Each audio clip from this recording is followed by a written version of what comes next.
Agora a gente vai para mais uma região produtora do Brasil. Vamos para o interior de São Paulo, região de Araçatuba. Quem vai falar com a gente, trazer as perspectivas dessa safra de soja é o Thomas Arias Neves Rocco, produtor rural, já está aqui conosco por vídeo. Seja muito bem-vindo, é um prazer tê-lo aqui no Notícias Agrícolas.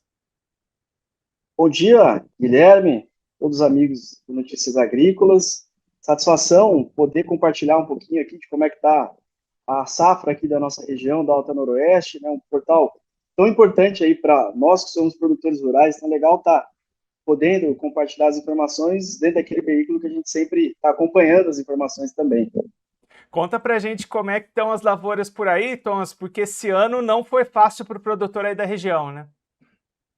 Guilherme, de fato, para nós aqui dessa região nossa da Alta Noroeste, com certeza a safra mais desafiadora que a gente está enfrentando aqui nos últimos, pelo menos, 10 anos, por todas as questões de intempéries. Então, a gente olha para campo, então, nós estamos numa região interior de São Paulo, a gente está a 400 metros de altitude, isso já traz alguns desafios para a cultura da soja, mas a gente vai olhando para a geopolítica, questões cambiais, tudo isso que a gente está passando no nosso agronegócio aqui, essa agenda negativa que tem impactado o produtor, então ele entra pressionado nessa safra, com certeza a mais desafiadora que a gente tem vivido, e agora é reta final, então alguns produtores já começando a colher as suas áreas, mas ainda daqui 10, 15 dias a nossa região aí vai estar pulsando as colheitas e o plantio da segunda safra.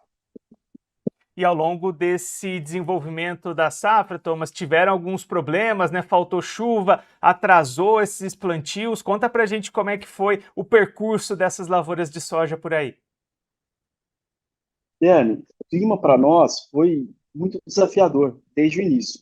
Então a gente volta lá para julho, agosto do ano passado, quando saíram as primeiras previsões aí, a tendência era que a gente tivesse aí um cenário de moderação, então que as chuvas fossem ser normais, mas aí a gente teve grandes ondas de calor em agosto, em setembro e outubro, isso atrasou as chuvas, então a janela aqui da nossa região, ela começa aí por volta do dia 15 de outubro, se estendendo até 15 de novembro, essa janela ideal, ela foi comprometida, as chuvas começaram a chegar aqui na nossa região aí em meados de novembro, e tudo isso pressionou o produtor no seu planejamento, então o cara que precisava plantar, que tinha mais área, então ele teve uma dificuldade de iniciar, isso aí atrasou, tira ele da janela ideal, e aí em novembro a gente teve algumas chuvas, aí o único desses meses da safra que as chuvas foram regulares, então os produtores conseguiram avançar nessa janela de novembro.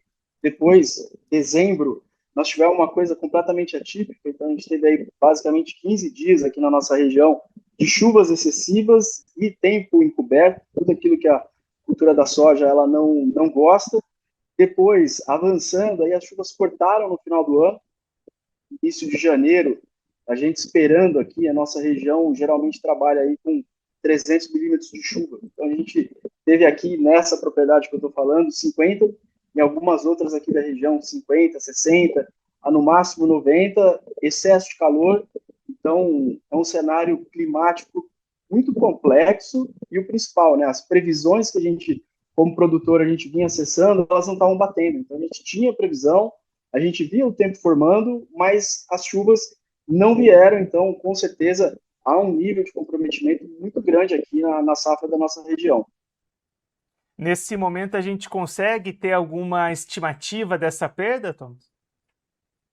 Guilherme, são as áreas aqui que nós estamos começando, então, primeiro, a gente teve o início da colheita daqueles produtores que possuem as irrigações, então, os pivôs centrais, a gente, geralmente, a nossa região trabalha acima de 80 sacas, então, esse ano, a gente está trabalhando aqui, já olhando para os que foram colhidos, na ordem de 65, 70 sacas, então a gente já tem um decréscimo aí na produtividade.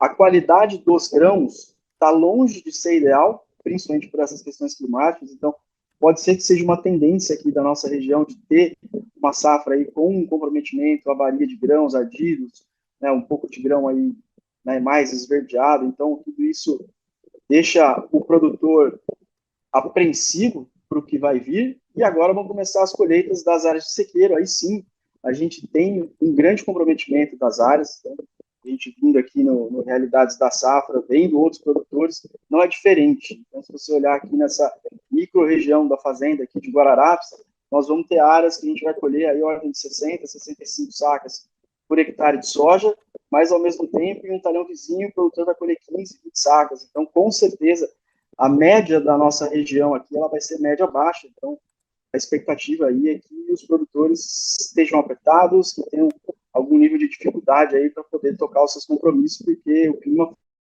foi bem negativo aqui. E como é que está a comercialização dessa soja? Quais que são as oportunidades de venda nesse momento?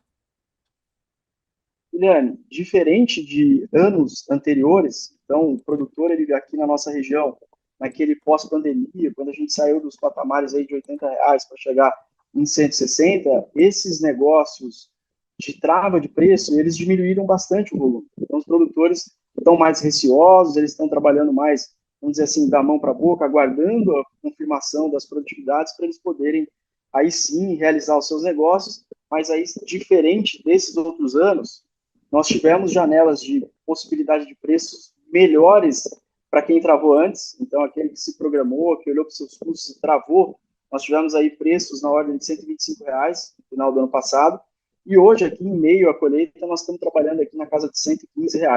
Então com certeza R$ 10 por saca hoje, aquele produtor que se antecipou, que conseguiu fazer as suas travas, que jogou da maneira mais defensiva possível, está colhendo melhores resultados financeiros do que aquele que apostou no spot. Então, diferente daqueles últimos 5 anos, esse ano quem optou por fazer as suas travas está colhendo resultados financeiros melhores do que aquele que ficou no spot. E aí, pensando na sequência, como é que esse calendário da soja impacta atividades pensando numa segunda safra? Guilherme, a região nossa aqui da Alta Noroeste, a gente está falando de Araçatuba como grande centro de base, mas em volta aqui, pela Secretaria da Agricultura, são 15 municípios, né, todos eles enfrentando o mesmo desafio. Então, a soja é uma cultura muito resistente. Os produtores aqui da nossa região têm feito investimentos em descompactação de solo e o uso da braquiária também. Esse mix está ficando um mix muito interessante, então ele dilui o risco dele, ele consegue ter um incremento na produtividade de soja, principal, ele passa por esses veranicos que a nossa região aqui tem, sempre foi característico, mas principalmente eles estão mais intensos nesses últimos 5 anos. Então, essa estratégia tem dado certo. As nossas áreas agora de segunda safra, de milho e de sorgo, o milho, basicamente, só os produtores aí que têm pivô central que vão apostar pelo custo de produção da cultura e o risco climático. Então, a tendência é que a gente tenha uma região, uma safra bem menor, assim, com relação a milho, vai ser um milho irrigado aqui na nossa região, mas aí alguns produtores estão optando pelo sorgo. A região aqui nossa de Birigui, hoje é o segundo polo produtor de sorgo com maior volume do estado de São Paulo, então os produtores apostando na rusticidade do sorgo como cultura, e aí sim, para poder colher um resultado financeiro fazendo soja e sorgo. Então, bastante desafio para nós, produtores. Então, para aquele que tem terra própria, ele está num cenário desafiador, e o principal, o produtor rural aqui da nossa região, que ele paga arrendamento para poder trabalhar suas culturas, com certeza tendo que quebrar a cabeça aí para fazer as contas fecharem. Tomás, muito obrigado pela sua participação, por ajudar a gente a entender melhor todo esse cenário. Se você quiser deixar mais algum recado, destacar mais algum ponto, pode ficar à vontade. Guilherme, obrigado pela oportunidade, sempre uma satisfação aqui participar com vocês do Notícias Agrícolas. Produtores rurais, a gente está num ano muito intenso, difícil, acho que agora é a hora de a gente ser cada vez mais forte, mais resiliente. Então, produtores unidos, você com os produtores ao seu lado, com a tua região, a gente fazer a lição de casa, principalmente, não só, acho que a gente é referência em produtividade, vão muito bem porteira para dentro, mas que o produtor rural olhe também para a gestão dele, do negócio financeiro, para que ele possa aí sim ter um êxito completo na sua atividade. Então, vamos lutar firme, não está fácil, mas o produtor não vai desistir. Mas, mais uma vez, muito obrigado. A gente deixa aqui o convite para você voltar mais vezes, a gente seguir acompanhando o avanço desses trabalhos aí na região. Um abraço, até a próxima. O Tomás, que é produtor rural lá na região de Araçatuba, no estado de São Paulo. O Tomás Arias Neves Rocco, produtor rural, conversou com a gente para mostrar como é que estão os trabalhos dessa safra de soja 25-26 lá na região de Araçatuba, no interior de São Paulo. colheita começando nas áreas de sequeiro e expectativa de queda de produtividade. Depois de um clima bastante complicado, a chuva atrasou para começar, depois a região enfrentou períodos de seca, de veranico, isso tudo impactou no desenvolvimento, na qualidade dessa soja que começa a ser colhida nas áreas de sequeiro. Áreas de segunda safra para o milho devem ser restritas apenas àqueles produtores que têm pivô de irrigação. A área deve ser menor do que nos anos anteriores. O produtor deve apostar mais em plantas de cobertura, já pensando nessa reestruturação de solo, olhando para a sequência, olhando para as safras que vão vir por aí. E claro que a gente vai seguir acompanhando de perto o avanço desses trabalhos de colheita e a sequência das atividades lá em Araçatuba, no interior de São Paulo, aqui no Realidades da Safra, aqui no Notícias Agrícolas.